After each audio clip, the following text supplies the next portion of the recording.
So what's up guys, nandito na naman ako, nagbabalik si Husband Carl TV, inyong likod. So for today's video is magre-reaction tayo sa bagong kantang in-upload ni Flo G featuring Skastakli. So alam nyo naman yung dalawa na yan is grupo ng X Battalion. So may mga kanya-kanyang channel na rin sila, si Skasta, yung Panty Droppers League, Skastakli TV, Flo G. So may mga million views, above 10 million yung mga views ng mga kanta nilang pag na-release ng isang araw, 3 araw, panis yung views nila is million. So hindi na natin patatagalin to, mga viewers natin dyan na naiinip na. So ang bagong kanta nila, Flo G, play na natin. It's Roll Out.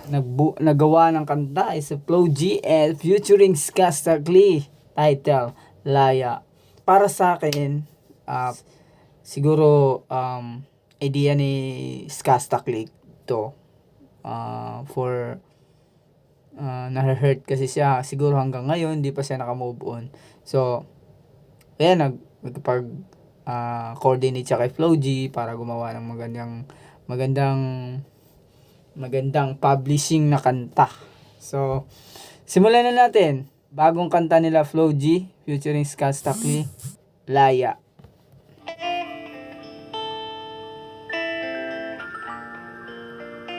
Oh.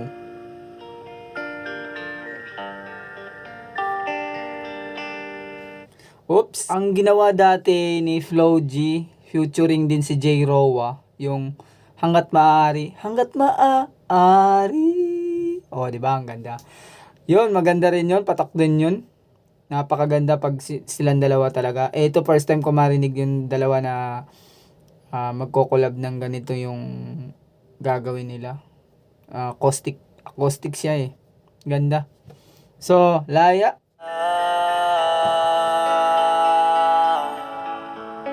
Pwede ka na mga laya, bibitawan na kita kahit alam ko na hindi ko kaya. Pwede ka na makalaya, bibitawan ka na kahit di na niya kaya. So, intense. Matay yung balahibo ko. So, totoo lang. Ganda. Sa unang tingin ko, parang nakakulong sila. Pero, hindi pala. Kung pala to, what I've said, love song na parang hindi pa siya nakamove on. So, sinasabi lang niya na pwede ka na makalaya. Kahit hindi na kaya. Hindi niya kaya. So, continue natin. Kesa pabaya kung isa't isa ay atin di na daya. Di na ipipilit kahit alam ko na nakakahinayang, kasi di na maligaya. So, nakakahinayang daw kahit di na maligaya. So, pipilitin na lang niyang makaalis dyan sa mga problema. Ano ba yung mga problema niyo? So, isulat niyo na lang ng kanta niyan. So, ang galing-galing talaga nila si Flo G pag nagdala ng flow. The best, pati yung rap star niya pinanood ko. Ang dami na nagre-reaction eh. Unang nakita ko nung nagre-reaction, napanganga yung isang influencer. Galing talaga ni Flo G. Eto, sa tingin ko parang hindi pa nasaktan si Flo G. So, wala pa akong medyong malalim na reaction para sa kanya. Pero, ang sinasabi ko lang dito, the best, maganda, at plakado talaga ang pagkagawa niya. So, para sa mga nagtatanong bakit may kadena sa eksena, ibig sabihin nun kasi, nakagapos, yung tao na yan, nakagapos pa sa kasalanan, di pa siya nakamove on. Yun lang po. So, sa susunod, baka may mga linya pa dyan na pwede kong buuin na nakakasagabal sa isip nyo. Try natin. Unti-unti ko nang tinatanggap. Siguro nga dito na rin natatapos ang lahat. Ayaw ko na rin piling. Unti-unti ko nang tinatanggap. Siguro hindi dito man matatapos ang lahat. Siguro hindi dito na matatapos ang lahat. So, kaya nga, yun ang sinabi ni Flo D. Siguro, try na niya i-move on kahit masakit pa. Try niya makaalis sa problema, try niyang mag-refresh, try niyang isipin niya yung sarili na buhay. Oh. Hindi ka na makisama pa sa akin, nakakawalang gana. Di mo pa ba yan nakutuban, di ba tamang hinala ka? Kita mo? O ngayon, parang nag-aaway na yung mag-couple. Kasi di ka nakutubam, tamang hinala ka. Kasi karamihan sa mga gumagawa ng ganyan, mga babae talaga eh. So, ngayon sa eksena, nag-aaway na sila. Di ka nakutubam, di tamang hinala ka. Oh, diba? Yun sabi ni Flo G. Sino sa atin may mali kung ako o sige, pero sana tanggapin mo pareho lang tayong dalawa nakasakit. Tapos parang Galing, no? Napakagaling. Alam mo yung kahit nasa Pilipinas ka, tapos yung ganyang gawa mo, yung ganyang pagkagawa mo ng verse, love song, whatever ba yan. Pero yung video niya, napaka tusok talaga dun sa mga ginagawa nila ngayong rap. Ayun na ito. What I mean is, siguro sa konting words na lang, yung love song na ginawa nila ngayon, sumabay siya sa, ngayon pala, sumabay sila sa hiwalayan nila, yung Daniel tsaka ni Catherine. So, tama naman. Tsaka si Skasta din, hanggang ngayon siguro hindi pa na siya nakamove on. gusto mo na sa akin i-end. Ito ang epekto nito, nagka-depekto na tayo. Mahirap na lang tanggapin, di makukumpleto. Ito na yung epekto, may depekto na tayo. Mahirap tong tanggapin. Ito ang kwentong perfecto kung walang di end. Walang perfecto. Ulitin natin. Na tayo, mahirap na lang tanggapin, di makukumpleto ang kwentong perfecto kung walang di end. Kumpletong perfecto pag walang diin. 'Di ba? Tama naman sa buhay ng mag-couple. O siguro yung kayong dalawa na magkasintahan, pag walang away kasi hindi mabubuo yung relationship eh. So hindi perfecto at hindi makukumpleto kung walang diin. So yun lang yun. Dali lang. Siguro yung mga broken hearted dyan, tanggapin nyo na lang. Panoorin na itong video ni Flo G na Laya. Diba? Napaka magigets nyo lahat. Hindi ka na makalaya. Bibitawan na kita kahit hindi ko na kaya. Diba? Galing ko. Kesa pabayaan kung isa't isa yung ating dinadaya. Di na ipipilit kahit alam ko na nakakahinaya. Diba nakagapos din sa kadena, no? Galing ng director nito eh. Diba? So, panoorin natin yung verse naman ni Skasta Clip pagkatapos nito. Kasi di na maligaya, pwede ka na makalaya. Bibitawan na kita kahit alam ko na hindi ko kaya. Kesa pabayaan kung isa. Galing din nila umakting, no? Si Flo G, magaling talaga to. Sa totoo lang simula, pinapanood ko sa mga vlog ng X-Battalion dati. Yung ano pa sila dati hanggang kinuwento na nila yung mga buhay nila. Si Flo G kasi ang alam ko dito, hindi pinapayagan to ng parents na gumala ng gabi. Makipagtropa sa mga, alam niyo na, mga na-influensyahan din. So, may na-research ako, nakita ko sa Facebook. Ito si Skasta Clip, nagbibideo habang inaasar ni Flo G. Itong dalawa talaga to, ito yung matagal na mag-best friend talaga. Bago pumasok si Skasta Clip, si Flo G ang pumasok sa X-Battalion. So, hanggang nabuo yung X-Battalion, nung nabuo na yung X-Battalion, pumasok na to si Skasta. Ay, hindi. Tama pala. Bago nabuo yung X-Battalion, nandito na si Skasta Clip. Galing, di ba? So, si Skasta Clip kumakanta na sa mga bar-bar dati. So, hanggang inaya na ni Flo G si Skasta Clip kasi R&B technique yung ginagawa ni Skasta pagdating sa mga music na ganito. Si Flo G naman, flow. Pero yung flow niya, maiintindihan mo. Hindi kagaya ng iba na nagfo-flow triple double time. Hindi naman naiintindihan. Yung dulo lang naiintindihan. Ito, si Flo G, pag nag-flow to, lahat ng letra, malaman mo talaga yung anong pangalan. Isa ay ating dinadaya. Di na ipipilit kahit alam ko na nakakainaya. Kasi di na maligaya. So, yun pala, nawala bigla. So, ngayon, nagsalita na si Skastakli. So daw, sabi niya. Kasi di na maligaya. So, may gamit silang anghel dito, no? Pero, gabay nila. Kasi, pag wala yung anghel, kadiliman yung magkikimkim sa galit nila. So, hindi sila makawala sa ganitong sitwasyon.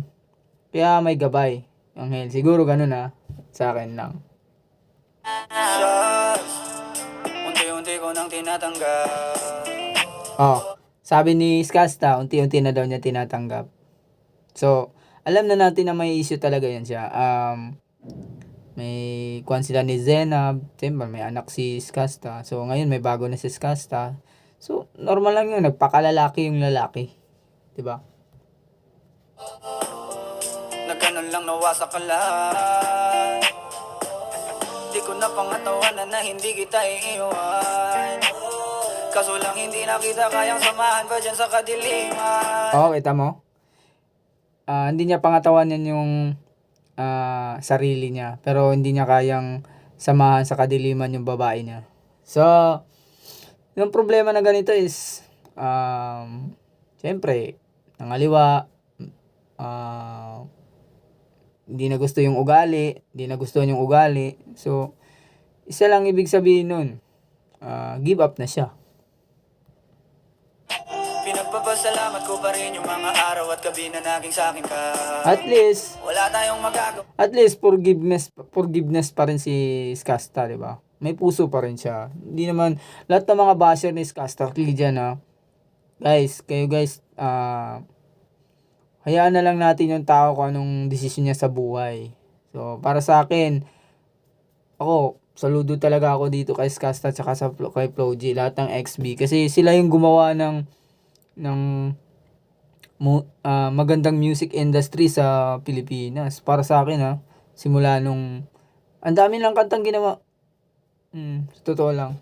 Pero kahit sa kabila ng mga palpak na ginawa nila sa buhay-buhay nung love life nila. King Badger, Skasta.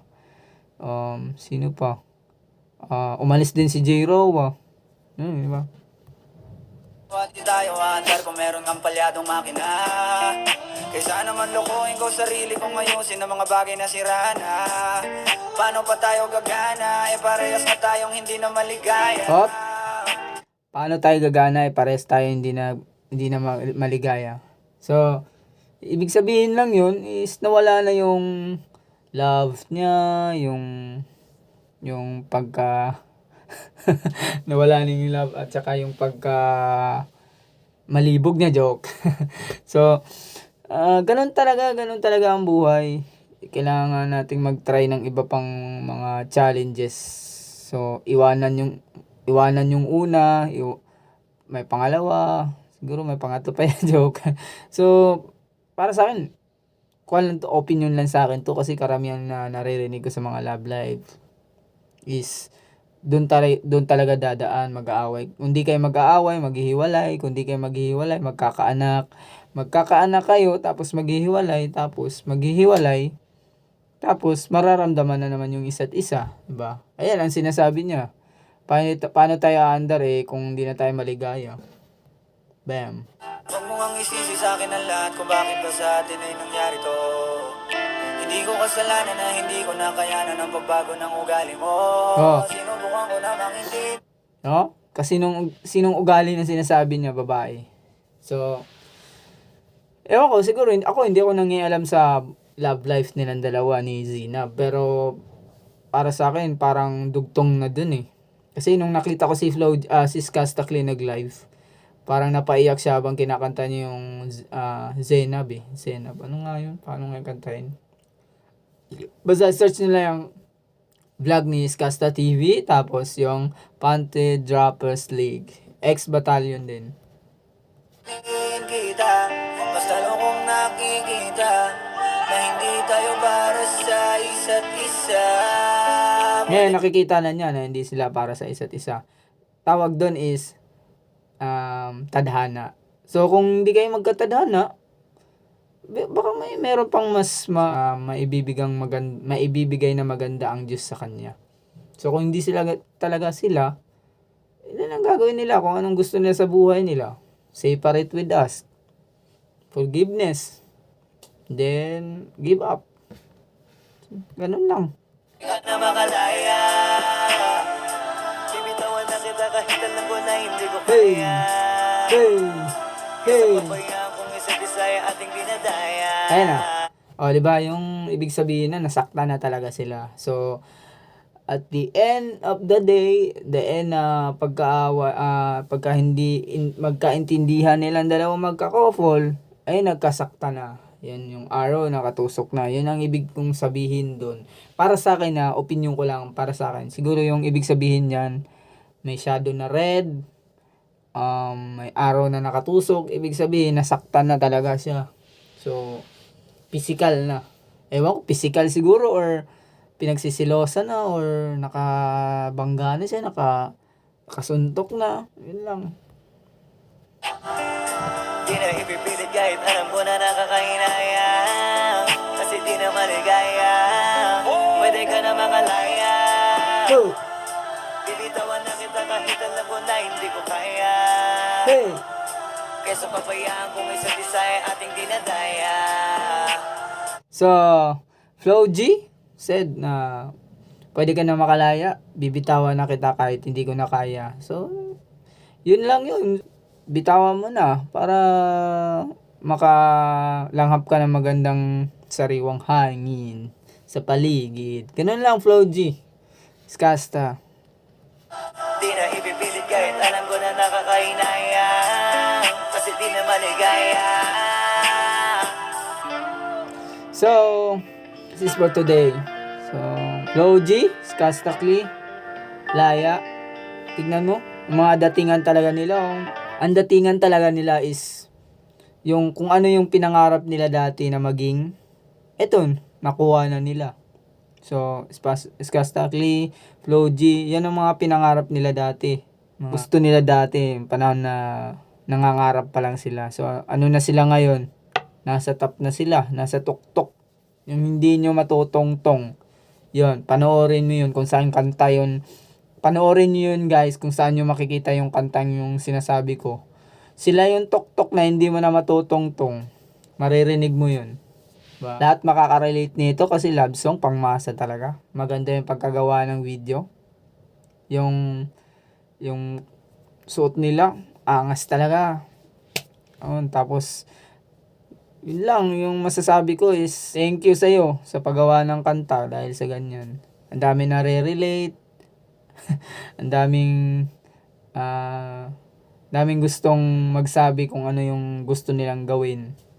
So that's it for today. I hope na may nakuha kayo kahit konting words man lang dito sa aking reaction video sa bagong kanta ni Flo G featuring Skastakli, Laya. So, napakagandang kanta kahit saang video o kahit saang kanta ni Flo G, patok, maganda, pinagpaplanuhan talaga, plakado. So kung masasabi ko talaga is sa'yo, Flo G, is nothing. Walang makakatumba sa mga verse mo, sa mga flow mo, sa mga lahat ng mga pinaggagawa mong kanta. Wala. Kayo yung tok-tok na hindi na matutungtong nila. So, that's it for today. Kung sino man yung makakadaan sa aking channel, sa video na to, huwag niyong kalimutan mag-like, share, comment. Kung gusto mo mag-comment, so hit the notification bell para lagi kayong updated sa aking mga parating pa na action videos kagaya nito. So, mga nakarang araw pa. So that's it for today. Peace.